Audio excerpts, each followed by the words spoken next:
আসছি, তাড়াতাড়ি চল। আমাকে কি করতে হবে সেটা বলো। আপনাকে যেটা বলেছি আপনি শুধু সেটাই করুন।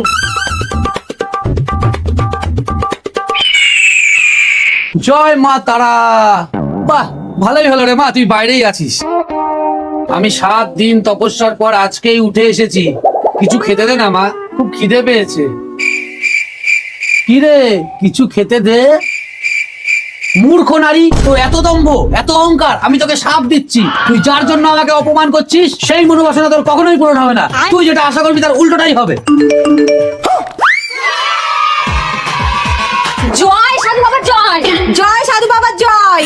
এ কি, তোমরা কারা?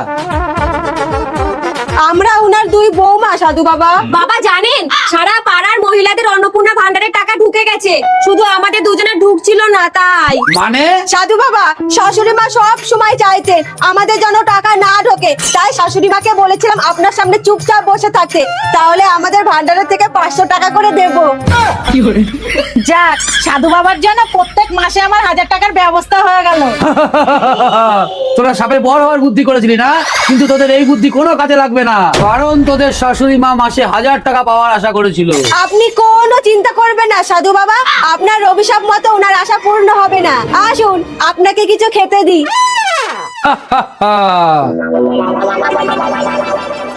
বোকা সাধু, টাকা ঢুকে গেছে, বলছে আমার আশা পূরণ।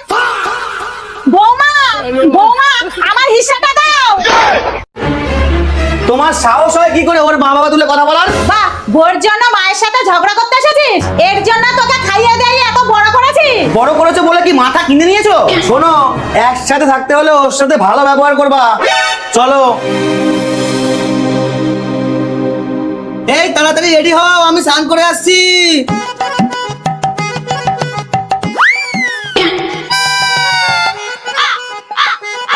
তাবিজ, তাহলে এই ব্যাপার। হ্যালো সাধু বাবা। সবই তো বুঝলাম, তোর ছেলের একটা পোশাক নিয়ে আয় তো। এক্ষুনি আনছি। এই যে বাবা। ওং ক্লিং ক্লিং ক্লিং ক্লিং ফট। তোর ছেলের বউ আর তোর ছেলের শাশুড়ি ওকে বশ করে রেখেছে। তুই ওকে যত ভালো কথাই বলিস না কেন, ওর শুনতে খারাপ লাগবে, বুঝলি?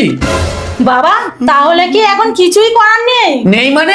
আমি আছি কি করতে, শুধু খরচটা একটু বেশি পড়বে। খরচ নিয়ে আপনি কিচ্ছু চিন্তা করবেন না, শুধু আমার কাজটা করে দিন। ঠিক আছে, এই নে, এর মধ্যে সুদূর হিমালয় থেকে আনা মন্ত্রপুত জল আছে, এটা ওকে খাবারের সাথে খাইয়ে দিবি, ব্যাস, তারপর কেল্লা ফতে। এই নিন বাবা।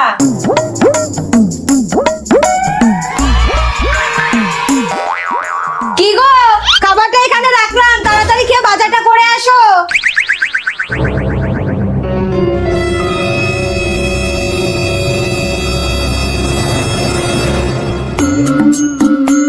মা, আমি বাজার থেকে আসছি, তোমার জন্য কিছু আনতে হবে? জয় সাধু বাবার জয়, জয় সাধু বাবার জয়। তুমি যে মায়ের সাথে কথা বলো না, এতে মায়ের খারাপ লাগে না? কালকে থেকে কোথাও যাওয়ার সময় মাকে বলে যাবে, আর জিজ্ঞাসা করবে কিছু লাগবে কিনা, ঠিক আছে? ঠিক আছে। জয় সাধু বাবার জয়, জয় সাধু বাবার জয়।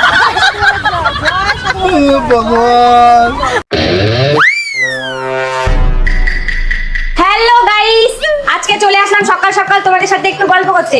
আশা করি তোমরা সবাই ভালো আছো। আর এ দিদি, কি হয়েছে রে, চিল্লাচ্ছিস কেন? এই চাউমিন খাবি? চাউমিন খাবি? পয়সা কোথায় পাবো? আরে আমি দেখে এলাম শাশুড়ি ঘুমাচ্ছে, শাশুড়ির ব্যাগের থেকে নিয়ে আয়। তুই জানা? আরে আমি কি তোর মতো হাত সাফাই করতে পারি নাকি? ট্যালেন্ট রাখতে হয়, বুঝলি? দাঁড়া, আমি 2 মিনিটে নিয়ে আসছি।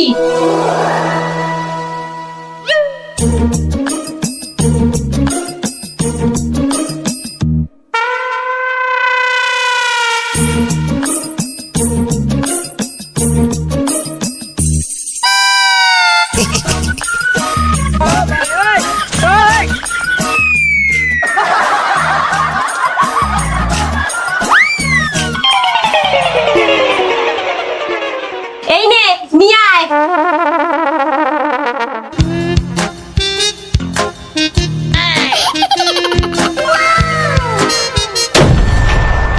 বৌমা, আমার ব্যাগের থেকে 200 টাকা কে নিয়েছে? এখন মুদিখানা দোকানে আমি কিভাবে মা আমি নিইনি, দিদি নিয়েছে। না মা, দিদি আমাকে বলে। চুপ কর। আমি জানি তো তুই ধরা পড়লে আমার নাম জড়াবি, তার জন্য তো আমি ভিডিও করে রেখেছি। দেখুন।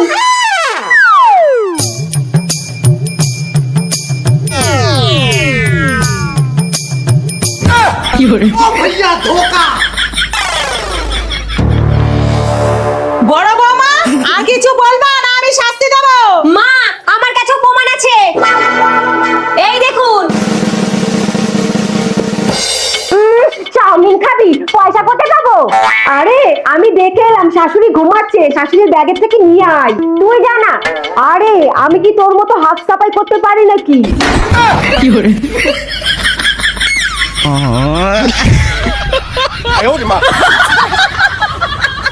भारी मिस्टेक हो गया सर, एकदम बलंडर हो गया।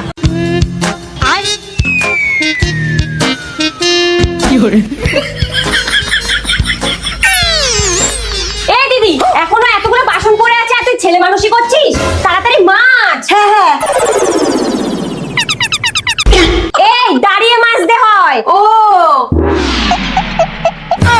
আরে নিচে দাঁড়িয়ে মাজতে হয়। ও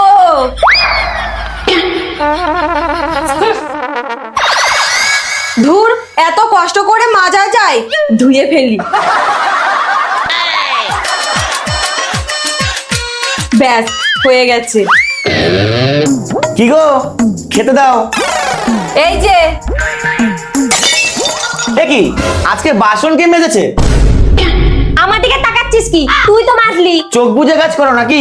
এইগুলো দেখতে পাওনি? আমি কি করব? দিদি তো বললো দাঁড়িয়ে মাজতে, আর তুমি তো জানো আমি দাঁড়িয়ে কাজ করতে পারি না। ঠিক আছে বাবু, তুমি কালকে থেকে সব কাজ বসেই করবা। বসে কাজ করবি না? দাঁড়া দেখাচ্ছি। দিদি, এই দিদি, উঠোনটা ছাড় দে, আমি ঘরটা মুছি।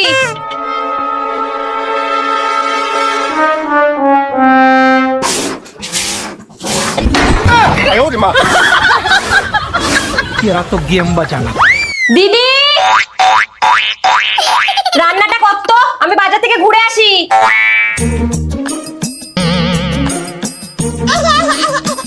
উফ, দাঁড়িয়ে দাঁড়িয়ে রান্না করা যায়? দেখ এবার দাঁড়িয়ে দাঁড়িয়ে রান্না করতে কেমন লাগে।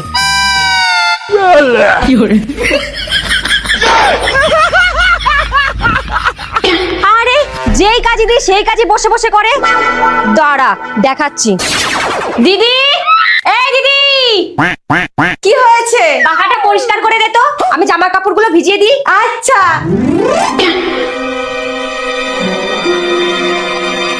এইবার বসে বসে পরিষ্কার কর, দেখি কেমন পারিস।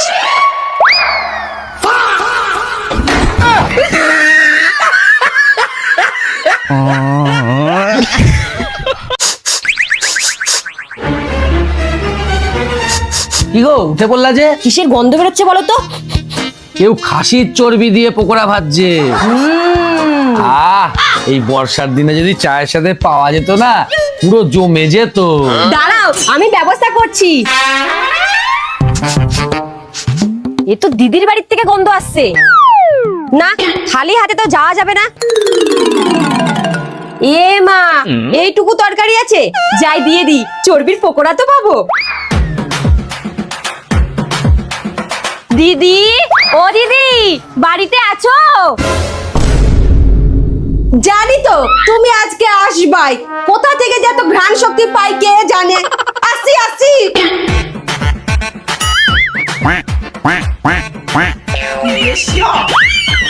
বলো। না করে কেন এসেছো সেটা বলো। তোমাদের জন্য একটু মাংস তরকারি নিয়ে এলাম। জানোই তো আমরা আবার কিছু করলে তোমাদের না দিয়ে খাই না। ও আসো আসো, ঘরে আসো। আচ্ছা দিদি, চর্বি দিয়ে পকোড়া করেছো নাকি? গন্ধ বেরোচ্ছে। হ্যাঁ, ওই একটু করেছিলাম। তোমার দাদা চর্বির পকোড়া যা ভালো খায় না। ও কিন্তু দিদি, পকোড়া তো আর নেই, করেছিলামই অল্প, তা আবার মেয়েটা খেয়ে নিয়েছে। ও ঠিক আছে। দাদা ভালো আছো? হ্যাঁ। এটা দিয়ে যাও।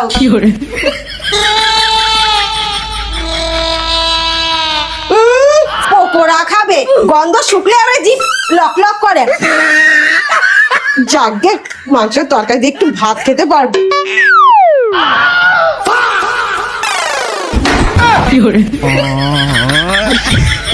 ভগবান।